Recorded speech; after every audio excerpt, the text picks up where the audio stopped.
Sahabat LIPI, pernah dengar pulau yang bernama Simelu? Tahun 2004 silam, pulau kecil yang terletak di Samudra Hindia ini menjadi salah satu pulau yang diterpa tsunami. Pulau Simelu merupakan salah satu pulau di Provinsi Aceh. Pulau ini terpisah dari Pulau Sumatera dan berjarak sekitar 200 mil dari Melaboh, Aceh. Sebelum 2004 silam, Pulau Simelu juga pernah dihantam tsunami pada tahun 1907. Sejak saat itu, cerita, syair, dan lagu lokal yang biasa disebut nandong mulai dilafalkan secara turun-temurun. Isi syairnya memuat banyak hal, mulai kehidupan nenek moyang mereka hingga bencana alam.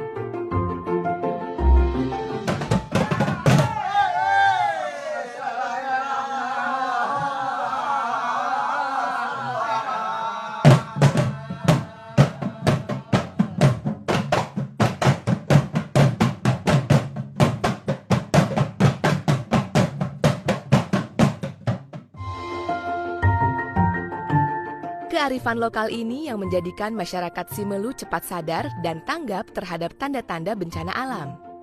Ini terbukti saat tsunami 2004 lalu. Tak ada korban jiwa di pulau ini.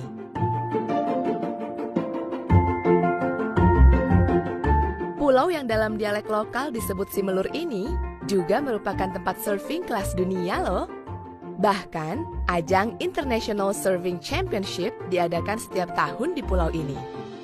Banyak turis lokal maupun mancanegara datang untuk menantang ombak Simelu. Ombak tinggi yang bergulung menuju pantai itulah yang menjadi tujuan para peselancar. Salah satu alasan mengapa ombak-ombak itu tercipta dikarenakan posisi Pulau Simelu yang berhadapan langsung ke Samudra Hindia. Sebagai dataran kecil di salah satu samudra terbesar dunia, menjadikan pulau ini menarik bagi para peneliti dari berbagai disiplin ilmu. Di antaranya para peneliti oseanografi atau ilmu yang mempelajari tentang lautan. Tertarik untuk menjadi peneliti laut?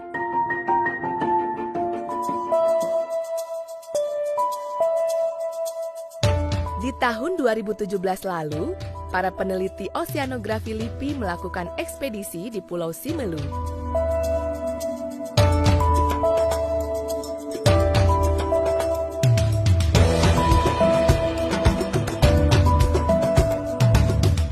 Tujuannya adalah mengumpulkan data ilmiah tentang kondisi dan kekayaan alam dan laut Nusantara yang nantinya akan berguna bagi ilmu pengetahuan.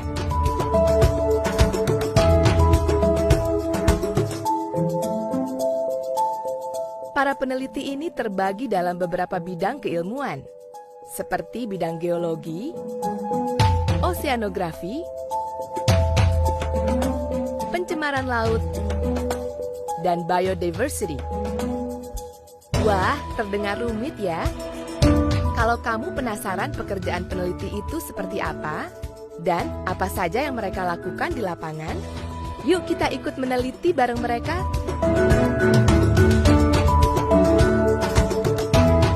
Di bidang geologi, para peneliti yang biasa disebut geologis ini akan mempelajari karakter endapan tsunami. Mungkin sahabat LIPI sudah pada tahu kalau tsunami terjadi karena gempa bumi bawah laut.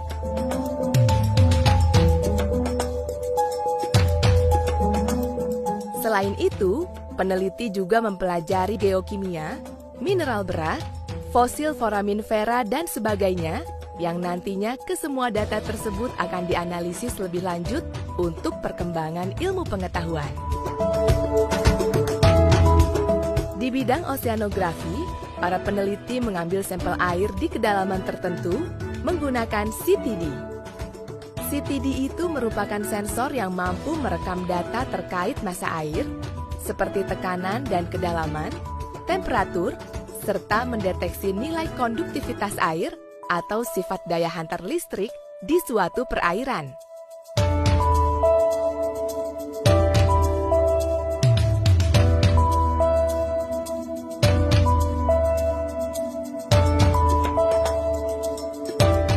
Selain itu, para peneliti juga mempelajari pencemaran yang terjadi di Pulau Simelu. antara lain melalui studi biogeokimia logam berat, serta dampak mikroplastik terhadap kesehatan lingkungan dan perairan. Hasilnya akan menentukan seberapa berat pencemaran di perairan Simelu ini.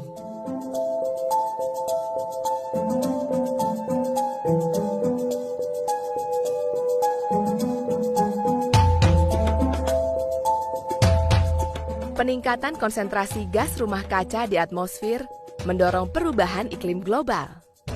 Perubahan ini memiliki efek multidimensi bagi iklim dan kondisi terumbu karang Indonesia. Bagi peneliti, terumbu karang ibarat kamera yang merekam aktivitas laut di masa lampau. Dari sinilah para peneliti mempelajari jejak rekam lautan kita. Jejak rekam pada terumbu karang itu berupa data perubahan pengasaman air laut dan dampaknya pada klasifikasi karang selama beberapa dekade yang lampau. Data ini didapat melalui analisis geokimia dan tomografi karang.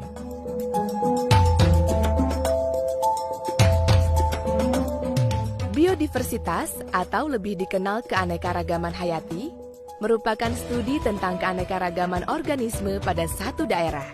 Nah, pada penelitian biodiversitas kali ini terdiri dari beberapa objek studi antara lain megabentos dan makrobentos, makroalga dan mikroalga, epifiton dan zooplankton,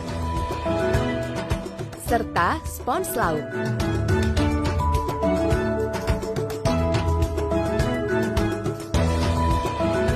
Mengenal dan mempelajari keragaman ekosistem air laut sangat penting agar kelestarian berbagai komponen biotik yang hidup di dalamnya tetap bekerja sebagaimana mestinya. Manusia memang hidup dan berkembang sebagai salah satu makhluk dalam ekosistem darat. Tapi sebagai bagian dari satu mata rantai kehidupan atas bumi ini, kita bergantung pada ekosistem dan spesies di luar diri kita. Kerusakan salah satu ekosistem yang ada akan mempengaruhi kehidupan kita semua. Karena itu, sebagai makhluk yang dibekali akal, tugas kitalah yang menjaga dan merawat bumi dari kerusakan. Dimulai dari ilmu pengetahuan.